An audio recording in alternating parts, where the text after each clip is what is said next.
In 1989, a man named Gary Yates walked out of his life and never came back. No phone call. No explanation. His wife filed a missing persons report. His kids grew up without him.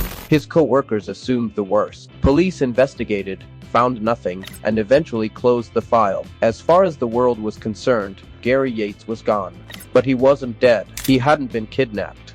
He hadn't lost his memory. He had simply made a decision that most people think about in their darkest moments but never actually follow through on. He decided to disappear. On purpose. Completely. And what makes this story almost impossible to believe is that he didn't go far. He moved into the woods just outside of Asheville, North Carolina, less than 40 miles from the house he grew up in. 40 miles. And for 30 years, nobody found him. Now you might be asking, how does a person just vanish in modern America? No social security activity, no credit card use, no medical records, no driver's license renewal. How do you exist in this country without leaving a single digital or paper footprint? That is exactly what we are going to get into today. Because Gary didn't just survive out there. He built an entire life. A quiet, deliberate, intentional life. And when he was finally discovered in 2019, what investigators found on that property shocked everyone who heard about it. To understand what Gary did, you first have to understand who Gary was before he disappeared. He wasn't a survivalist. He wasn't a prepper. He wasn't some extreme outdoorsman who had been training for this his whole life. He was an accountant. He drove a Ford pickup. He coached his son's little league team on Saturday mornings. By every measure, Gary Yates was an ordinary American man living an ordinary American life. But underneath that ordinary surface, something was cracking. People who knew him described Gary as a man who always seemed slightly out of place in the world around him. Not in a troubled way, more like someone who had been born into the wrong era. He loved silence. He hated traffic. He would sometimes drive out to the edge of town after work and just sit in his truck for an hour before coming home. His wife said he would stare out at the tree line like he was looking at something she couldn't see. In the late 1980s, Gary started reading everything he could find about self-sufficiency. Books about primitive skills, about growing food, about building shelter. He never told anyone why. And then one Tuesday morning in October of 1989, he kissed his wife on the cheek, told her he was going to work, and drove his truck to the edge of the Pisgah National Forest. He parked it on the shoulder of a county road, left the keys in the ignition, and walked into the trees. He had a backpack, a hunting knife, $40 in cash, and a plan he had apparently been building in his head for years. What Gary built over the next 3 decades is the part of this story that genuinely defies belief. In the first year, he lived rough, sleeping under tarps, eating what he could forage, learning through painful trial and error what the books had only partially taught him. He lost weight. He got sick twice. One winter was so brutal he later said he came within a few nights of giving up and walking back to civilization. But he didn't walk back. He dug in. By year 3, he had a structure. Not a shack. A real, insulated, functional one-room cabin built from timber he felled himself and materials he very occasionally sourced from abandoned properties and rural dump sites. He had a wood stove, a rainwater collection system, a root cellar dug 4 feet into the hillside where he kept vegetables through the winter. He grew beans, squash, potatoes, and wild onions. He hunted deer and rabbit. He dried and smoked meat. He fished a creek that ran through the lower edge of his property year-round. The question everyone asks is, how did he get the things he couldn't make himself? Salt, matches, certain tools. The answer is careful, minimal, and deeply strategic human contact. Once or twice a year, Gary would walk several miles to a small rural gas station in a township outside Asheville. He paid cash. He kept his head down. He went during hunting season when men in worn-out jackets buying supplies in bulk were completely invisible. Nobody remembered him because there was nothing remarkable to remember. He looked exactly like every other man in that county who lived a little ways off the main road. And his neighbors, the actual residents of the surrounding area, never suspected a thing. Because Gary never gave them a reason to. No smoke signals during the day. Fires only at night. No lights visible through the trees. No noise. He had studied how to be invisible not just in the wilderness, but in the social landscape of rural America, and he was extraordinarily good at it.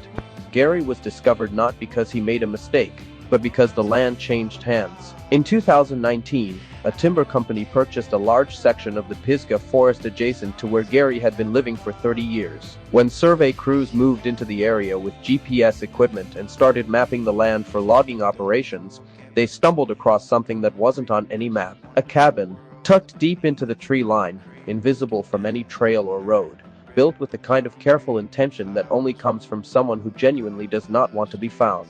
At first, the surveyors assumed it was an old hunting camp, something left behind by a family decades ago, slowly rotting back into the forest. These kinds of structures are not unusual in rural North Carolina: old homesteads, abandoned deer camps, forgotten sheds. Nobody thought much of it, but then one of the crew members walked around to the back of the cabin and stopped. There was a garden, not an overgrown, half-dead patch of weeds. A real, actively maintained garden with freshly turned soil, organized rows, and vegetables that had clearly been tended within the last few days. Somebody was living here, right now, in 2019, in the middle of a national forest. The survey crew reported it to the county sheriff's office, and 2 days later deputies hiked out to the property.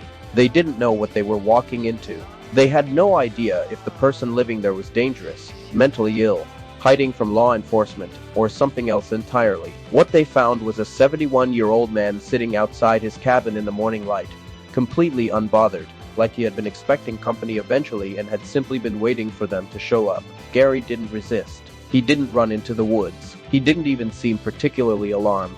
He looked at the deputies, told them his full name clearly and calmly, and that was that. Within an hour, investigators had connected those two words to a missing persons report filed in 1989, a file that had been sitting untouched in a cold case archive for 30 years, right alongside reports of people who had actually died or been taken against their will. Gary Yates had been listed as presumed dead, and here he was, standing in front of them, healthier than men half his age, with calloused hands and clear eyes and absolutely no apologies. What investigators found inside that cabin made the story even harder to wrap your head around. Gary had not been merely surviving out there. He had been living. There were shelves lined with dried herbs and preserved food, handmade tools hanging on the walls, a small library of worn books, a journal, 30 years of daily entries written in careful, steady handwriting. He had tracked weather patterns, plant cycles, animal behavior, and his own physical health with the kind of discipline most people cannot maintain for 30 days, let alone 30 years. This was not a man who had lost his mind in the wilderness. This was a man who had found it. The personal side of the discovery was obviously far more complicated. His wife had eventually had him legally declared dead, grieved him, and rebuilt her life. She had remarried years earlier. His children, who had grown up without a father, were now in their 40s and 50s with families of their own. His grandchildren had never known he existed. The ripple of pain that his disappearance had caused was real, and no amount of philosophical explanation could undo 30 years of absence. That part of the story has no clean resolution. It just sits there, heavy and honest. Gary gave one brief statement to local media before completely shutting the door on any further interviews or public attention. He said he did not leave because he hated his family. He said he left because he had spent the first 40 years of his life living inside a version of himself that never fit, showing up to a job that drained him, performing a role in a society that exhausted him, moving through a world that felt fundamentally incompatible with who he actually was. He said that the morning he walked into those trees was the first morning in his adult life that he felt like he was moving in the right direction, and that every morning for 30 years after that felt the same way. After the discovery, authorities determined that Gary had not broken any laws that would result in prosecution. Living in a national forest without a permit is a civil matter. He had no outstanding warrants. He had hurt no one physically. He was quietly relocated, connected with a legal aid organization, and largely disappeared from public attention almost as smoothly as he had the first time. Some people who followed the story called him selfish. Some called him a coward. And some, more than you might expect, called him the bravest person they had ever heard of. The debate never really settled, because the question underneath it never really settles either. How much of the life you are living right now actually belongs to you?